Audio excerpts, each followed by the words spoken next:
चिल्ला रहे कन्या खवा दो, कन्या खवा दो। बोलो माता रानी की जय। 8वां दिन। आप सभी को 8वें दिन की हार्दिक शुभकामनाएं। आज 8वां नवरात्रा माता महागौरी का। माता महागौरी की जय। आज हो रहा है कन्या पूजन। हमारे यहाँ पे कल होएगा कन्या पूजन। ये देखो, आप लोग देर से आए, कन्या बिठाने वालों ने कन्या बिठा भी ली, और फिर ये लोग खाना वाना नहीं खाते ना बिल्कुल भी, ऐसे फेंक फेंक के चले जाते हैं। तो सिर्फ पैसे ही तो नहीं पूछते ना शेष, खाना भी तो करते हैं ना। प्रसाद नहीं लेके जाओगे तो कैसे? अब तुम जो तुम्हें खिला रहे हैं उनके सामने तुम उनका प्रसाद फेंक जाओगे तो कैसा लगेगा?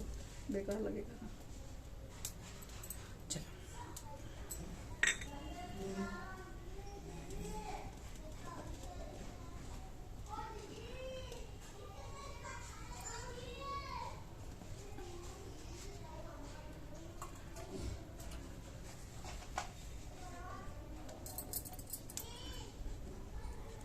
मोबाइल लाइट बंद कर देना, ब्लू वाली, सब कुछ ब्लू ब्लू हो जाता है उससे। बोलो माता रानी की जय। करके देखो एक बार। लोहे की चीज से क्या कर रहे हैं आप भी? नहीं, जलाई दो। अंधेरा हो जाएगा। नहीं, अंधेरा तो नहीं, पर मतलब अभी भी अंधेरा है, पर उधर साइड में रोशनी हो रही है उससे ना। चलो ठीक है, कोई बात नहीं। श्वेते वर्षे समारोढ़ा श्वेत अम्बराधरा शुचि महागौरी स्वम नगान महादेव प्रमोददा। माँ दुर्गा के 8वें स्वरूप का नाम महागौरी है। दुर्गा पूजा के 8वें दिन महागौरी की उपासना का विधान है। इनकी शक्ति अमोघ और संग फलदायिनी है। इनकी उपासना से भक्तों के सभी कलुष धुल जाते हैं। बोलो माता महागौरी की जय। 13वां अध्याय। राजा सूरत और वैश्य का देवी राजा सूरत और वैश्य को देवी का वरदान। मैंने कहा था 13 अध्याय होते हैं। ऋषि बोले, राजन, इस प्रकार मैंने तुमसे देवी के उत्तम महात्म्य का वर्णन किया, जो इस जगत को धारण करती हैं। उन देवी का ऐसा ही प्रभाव है, वे ही विद्या ज्ञान उत्पन्न करती हैं। भगवान विष्णु की माया स्वरूप उन भगवती के द्वारा ही तुम ये वैश्य तथा अन्यान्य विवेकी जन मोहित होते हैं, हुए हैं और आगे भी मोहित होते रहेंगे। महाराज, तुम उन्हीं परमेश्वरी की शरण में जाओ। आराधना करने पर ही वे मनुष्य को भोग, स्वर्ण तथा मोक्ष प्रदान करती हैं। मार्कंडेय जी बोले, कौशिक जी, मेघा मुनि के ये वचन सुनकर राजा सूरत ने उत्तम व्रत का पालन करने वाले उन महाभाग महर्षि को प्रणाम किया। वे अत्यंत ममता के कारण और राजच्युत होने से बहुत खिन्न हो चुके थे। महामुनि इसलिए विरक्त होकर वे राजा तथा वैश्य तत्काल तपस्या को चले गए और जगदम्बा के दर्शन के लिए नदी के तट पर रहकर तपस्या करने लगे। वे वैश्य उत्तम देवी सूक्त का जाप करते हुए तपस्या में प्रवृत्त हुए। वे दोनों नदी के तट पर देवी की मिट्टी की मूर्ति बनाकर पुष्प, धूप और हवन आदि के द्वारा उनकी आराधना करने लगे। उन्होंने पहले तो आहार को धीरे धीरे कम किया, फिर बिल्कुल निराहार रहकर देवी में ही मन लगाकर एकाग्रता पूर्वक उनका चिंतन आरंभ किया।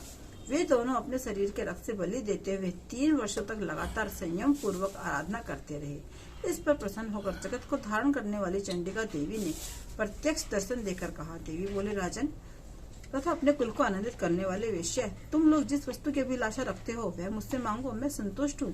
तुम्हें वह सब कुछ अवश्य ही दूंगी। मार्कंडेय जी बोले, तब राजा ने दूसरे जन्म में नष्ट न होने वाला राज्य मांगा तथा इस जन्म में भी शत्रुओं की सेना को बलपूर्वक नष्ट करके पुनः अपना राज्य प्राप्त कर लेने का वरदान मांगा।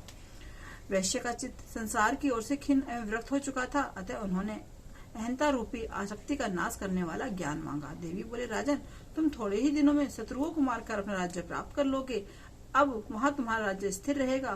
फिर मृत्यु के पश्चात तुम भगवान विश्वान सूर्य के अंश से जन्म लेकर इस पृथ्वी पर सार्वजनिक मनु के नाम से विख्यात होगे। हे वैश्य, तुमने भी जिस वर को मुझसे मांगा है उसे देती हूँ। तुम्हें मोक्ष के लिए ज्ञान प्राप्त होगा। मार्कंडेय जी बोले, इस प्रकार उन दोनों को मनो अनुकूल वरदान देकर तथा उनके द्वारा भक्ति पूर्वक अपनी स्तुति सुनकर देवी अंबिका तत्काल ही अंतर ध्यान हो गई। इस तरह देवी से वरदान पाकर क्षत्रियों में श्रेष्ठ सूर्य से जन्म लेकर सार्वजनिक नामक मनु होंगे। माता रानी की जय। देवी सूक्तम। देवी भगवती बोली में सच्चिदानंदमयी सर्वात्मा देवी रुद्र, वसु, आदित्य तथा विष्णुदेव गणों के रूप में विचरती हूँ। मैं ही मित्र और वरुण दोनों को, इंद्र और अग्नि को तथा दोनों अश्विनी कुमारों को धारण करती हूँ। मैं ही शत्रुओं के नाशक आकाशचारी देवता सोम को, त्वष्टा प्रजापति को तथा पूषा और भग को भी धारण करती हूँ, जो भविष्य से संपन्न होकर देवताओं को उत्तम भविष्य की प्राप्ति कराता है तथा उन्हें सोमरस के द्वारा तृप्त करता है। उस यजमान के लिए मैं ही उत्तम यज्ञ का फल और धन प्रदान करती हूँ। मैं संपूर्ण जगत की अधीश्वरी, अपने उपासकों को धन की प्राप्ति कराने वाली, साक्षात्कार करने योग्य परम ब्रह्म को अपने से अभिन्न रूप में जानने वाली तथा पूजनीय देवताओं में प्रधान हूँ। मैं प्रपंच रूप से अनेक भावों में स्थित हूँ। संपूर्ण भूतों में मेरा प्रवेश है।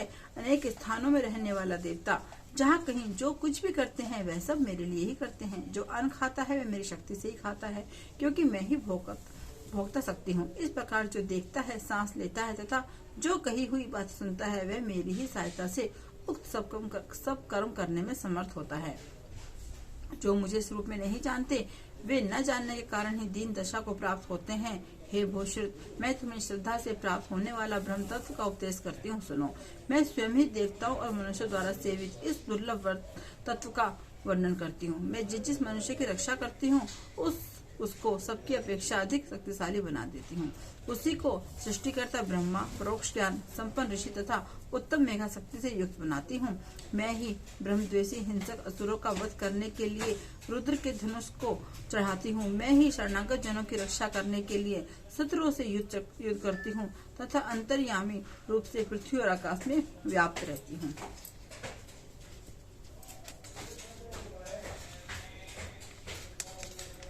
मैं ही इस जगत के पिता रूप आकाश को सर्वधिष्ठान रूप परमात्मा के ऊपर उत्पन्न करती हूँ। समुद्र में तथा जल में मेरे कारण की स्थिति है, अतः मैं समस्त भुवन में व्याप्त रहती हूँ। उस स्वर्गलोक को भी मैं अपने शरीर से स्पर्श करती हूँ। मैं कारण रूप से सब समस्त विश्व की रचना आरंभ करती हूँ, तब दूसरों की प्रेरणा के बिना स्वयं ही वायु की भांति चलती हूँ। स्वेच्छा से ही कर्म में प्रवृत्त होती हूँ। मैं पृथ्वी और आकाश दोनों से परे हूँ। अपनी महिमा से ही मैं ऐसी हुई हूँ। बोलो माता रानी की जय। अपराध क्षमापान स्तोत्र। माँ, मैं न मंत्र जानता हूँ न यंत्र। ओह, मुझे स्तुति का भी ज्ञान नहीं है, न आह्वान का पता है, न ध्यान का, शोध और कथा की भी जानकारी नहीं है। ना तो तुम्हारी मुद्राएं जानता हूँ और ना ही व्याकुल होकर मुझे विलाप करना आता है। मैं केवल तुम्हारा अनुसरण, तुम्हारे पीछे चलना जानता हूँ, जो सब कलेशों और समस्त दुख विपत्तियों को हर लेने वाला है, सबका उद्धार करने वाली कल्याणमयी माता। मैं पूजा की विधि नहीं जानता। मेरे पास धन का भी अभाव है। मैं स्वभाव से भी आलसी हूँ तथा मुझसे पूजा का यथाविधि संपादन भी नहीं हो सकता। इन सब कारणों से तुम्हारे चरणों की सेवा में जो त्रुटि हो गई है उसे क्षमा करना, क्योंकि कुपुत्र का होना तो संभव है किंतु कभी भी कुमाता नहीं होती। माँ, इस पृथ्वी पर तुम्हारे सीधे साधे पुत्र तो बहुत से हैं, किंतु उन सब में मैं ही अत्यंत चपल बालक हूँ। मेरे जैसा चंचल कोई विरला ही होगा। सिवे मेरा जो यह त्याग हुआ है यह तुम्हारे लिए कदाचित भी उचित नहीं है, क्योंकि संसार में कुपुत्र का होना तो संभव है लेकिन कहीं भी कुमाता नहीं होती। हे जगदम्बे, हे माता, मैंने तुम्हारे चरणों की सेवा कभी नहीं की। देवी, तुम्हें अधिक धन भी समर्पित नहीं किया, तथापि मुझे जैसे अधम पर जो तुम अपना स्नेह रखती हो, इसका कारण यह है कि संसार में कुपुत्र पैदा हो सकता है परंतु कभी भी कुमाता नहीं होती। गणेश जी को जन्म देने वाली माता पार्वती, मुझे नाना प्रकार की सेवाओं में व्यस्त रहना पड़ता है, इसलिए 85 वर्ष से अधिक अवस्था बीत जाने पर मैंने देवताओं को छोड़ दिया है। अब उनकी सेवा तथा पूजा मुझसे नहीं हो पाती, अतः उनसे कुछ भी सहायता मिलने की आशा नहीं है। इस समय यदि तुम्हारी कृपा नहीं होगी तो मैं अवलंब रहित होकर किसकी शरण में जाऊंगा। हे माता पर्णा, तुम्हारे मंत्र का एक अक्षर भी कान में पड़ जाए तो उसका फल यह होता है कि मूर्ख चांडाल भी मधुपाक के समान मधुर वाणी का उच्चारण करने वाला उत्तम वक्ता हो जाता है। दीन मनुष्य भी करोड़ों स्वर्ण मुद्राओं से संपन्न हो चिरकाल तक निर्भय रहा करता है।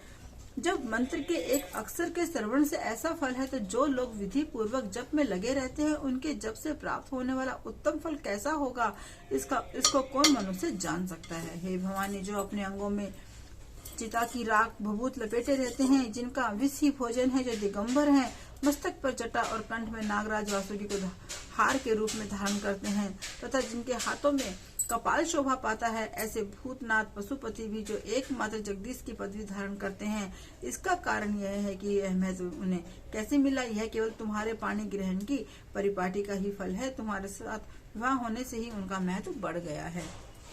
मुख पर चंद्रमा की शोभा धारण करने वाली माँ, मुझे मोक्ष की इच्छा नहीं है, संसार के वैभव की भी अभिलाषा नहीं है, न विज्ञान की अपेक्षा है, न सुख की आकांक्षा। अतः तुमसे मेरी यही प्रार्थना है कि मेरा जन्म मृडानी, रुद्रानी, शिव भवानी इन नामों का जप करते हुए बीते। माँ श्यामा नाना प्रकार की पूजन सामग्रियों से कभी विधि पूर्वक तुम्हारी आराधना मुझसे न हो सकी। सदा कठोर भाव का चिंतन करने वाली मेरी वाणी ने कौन सा अपराध नहीं किया, फिर भी तुम स्वयं ही प्रयत्न करके मुझ अनाथ पर जो किंचित कृपा दृष्टि रखती हो माँ, यह तुम्हारे ही अनुसार है। तुम्हारे जैसी दया में माता ही मेरे जैसे कुपुत्र को भी आश्रय दे सकती है। माता दुर्गे, करुणा सिंधु महेश्वरी, मैं विपत्तियों में फंसकर आज जो तुम्हारा स्मरण करता हूँ, पहले कभी नहीं करता रहा। इसे मेरी सठता न मान लेना, क्योंकि भूख प्यास से पीड़ित बालक माता की ही शरण करता है। जगदम्बे, मुझ पर जो तुम्हारी पूर्ण कृपा बनी हुई है, इसमें आश्चर्य की कौन सी बात है। पुत्र अपराध पर अपराध क्यों न करता जाता हो, फिर भी माता उसकी उपेक्षा नहीं करती। महादेवी, मेरे समान कोई पापी नहीं है और तुम्हारे समान दूसरा कोई पाप हारने नहीं है। ऐसा जानकर जो उचित जान पड़े वह करो। बोलो माता रानी की जय। चित जी का स्रोत। शिवजी बोले, देवी सुनो, अब मैं उत्तम कुंजिका स्रोत का उपदेश करूंगा, जिस मंत्र के प्रभाव से देवी का पाठ सफल होता है। कवच, अगला कीरक, रहस्य, सुख, ध्यान, न्यास और यहाँ तक कि अर्चन भी आवश्यक नहीं है। केवल कुंजिका के पाठ से दुर्गा पाठ का फल प्राप्त हो जाता है। यह कुंजिका अत्यंत गुप्त और देवों के लिए भी दुर्लभ है। हे पार्वती, इसे सहयोनी की भांति परितन पूर्वक गुप्त रखना चाहिए। यह उत्तम कुंजिका स्रोत केवल पाठ के द्वारा मारण, मोहन, वशीकरण, स्तंभन और उच्चाटन आदि अभिचारिक उद्देश्यों को सिद्ध करता है। मंत्र है ओम ऐं ह्रीं क्लीं चामुंडाय विच्चे। ओम ग्लौं हूं क्लीं जूं सः ज्वालाय ज्वालाय ज्वल ज्वल प्रज्वल प्रज्वल। ऐं ह्रीं क्लीं चामुंडाय विच्चे। ज्वल हम शम लं छम फट स्वाहा।